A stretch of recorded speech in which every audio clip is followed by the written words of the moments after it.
Moments with Mark. We're in Mark chapter 5. But before I do that, I want to show you the sunset that's just now going down at our mountainside. Take a look at this. Isn't that great? Mark chapter 5. So they arrived at the other side of the lake in the region of the Gerasenes. When Jesus climbed out of the boat, a man possessed by an evil spirit came out from the tombs to meet him. This man lived in the burial caves and could no longer be restrained, even with a chain. Whenever he was put into chains and shackles, as he often was, he snapped the chains from his wrist and smashed the shackles. No one was strong enough to subdue him. Day and night he wandered among the burial caves and in the hills, howling and cutting himself with sharp stones. When Jesus was still some distance away, the man saw him, ran to meet him, and bowed low before him. With a shriek, he screamed, "Why are you interfering with me, Jesus, Son of the Most High God? In the name of God, I beg you, don't torture me." For Jesus had already said to the spirit, "Come out of the man, you evil spirit." Then Jesus demanded, "What is your name?" And he replied, "My name is Legion, because there are many of us inside this man." Then the evil spirits begged him again and again not to send them to some distant place. There happened to be a large herd of pigs feeding on the hillside nearby. "Send us into those pigs," the spirits begged. "Let us enter them." So Jesus gave them permission. The evil spirits came out of the man and entered the pigs, and the entire herd of about 2,000 pigs plunged down the steep hillside into the lake and drowned in the water. The herdsmen fled to the nearby town and the surrounding countryside, spreading the news as they ran. People rushed out to see what had happened. A crowd soon gathered around Jesus, and they saw the man who had been possessed by the legion of demons. He was sitting there fully clothed and perfectly sane, and they were all afraid. Then those who had seen what happened told the others about the demon-possessed man and the pigs. And the crowd began pleading with Jesus to go away and leave them alone. As Jesus was getting into the boat, the man who had been demon-possessed begged to go with him.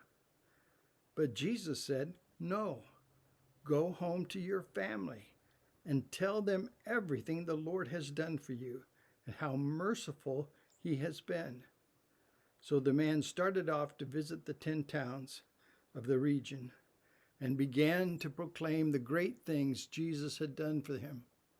And everyone was amazed at what he told them. So here we have Mark chapter 5. In Mark chapter 4, Jesus has been teaching through stories. In Mark chapter 4, he told 4 stories. Now, starting with the end of Mark 4 and into chapter 5, Jesus is identified with 4 miracles. So chapter 4, 4 stories. The end of chapter 4 and chapter 5, 4 miracles. The 4 miracles tell us about Jesus' power. In the storm that was raging, Jesus stilled the waves. Jesus' power over danger, the storms in the boat. And then in this passage, we see Jesus' power over demons. And then as we go throughout the chapter, we'll see Jesus' power over disease and Jesus' power over death. But here we have public enemy number 1, the evil one, the devil, his demons. Tells us that the disciples have just went through the storm that Jesus calmed. And in chapter 4, Jesus had said, let's get in the boat and go over to the other side.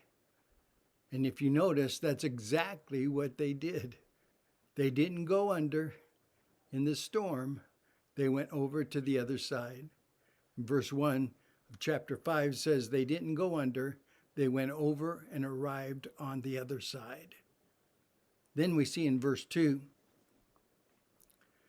that there is now, after the storm-tossed sea, a storm-tossed soul, the demon-possessed man. Notice how the demon-possessed man is described in this passage. Verse 3, he has no concern for his life. He's lived in the place of death and doom and gloom, no hope. The passage says that he is unmanageable, lacerating himself, being self-destructive. Verse 4, we see that he is disturbed. He doesn't seem to have inner peace. He has inward chaos, and he's filled with misery.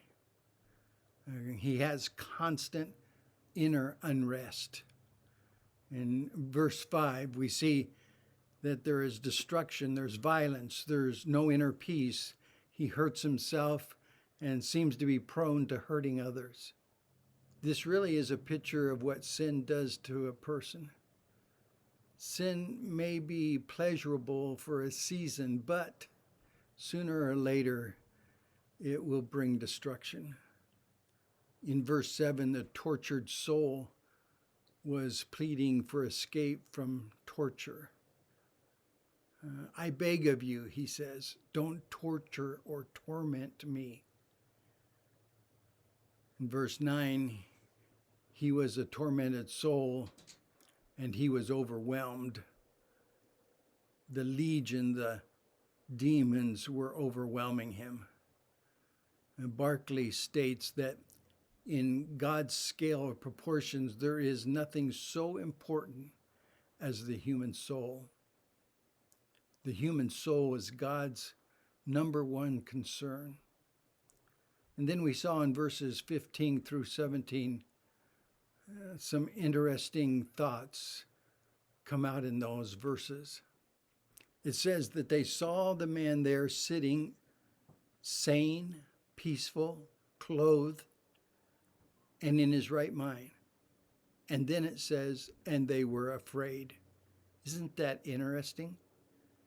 Instead of bowing down in worship in front of Jesus, instead of awe, it says they were afraid. Afraid of sanity? So much so that they asked Jesus to leave their area. Such a negative response to such a positive event. It astounds me. Even as we read it, it seems odd. But they were more concerned about their pigs and their profit than people. Then Jesus tells the man to go home and tell what great things the Lord has done for him, the mercy that he's experienced. A simple lesson here is that we ought to be a witness where we are. Wherever we work, wherever we live, you are a light. Be a witness where you are. So in Mark chapter 5, the first few verses, we see that Jesus is conqueror over evil. And whatever sin has entrapped a soul, Jesus has power to break the chains, to give victory.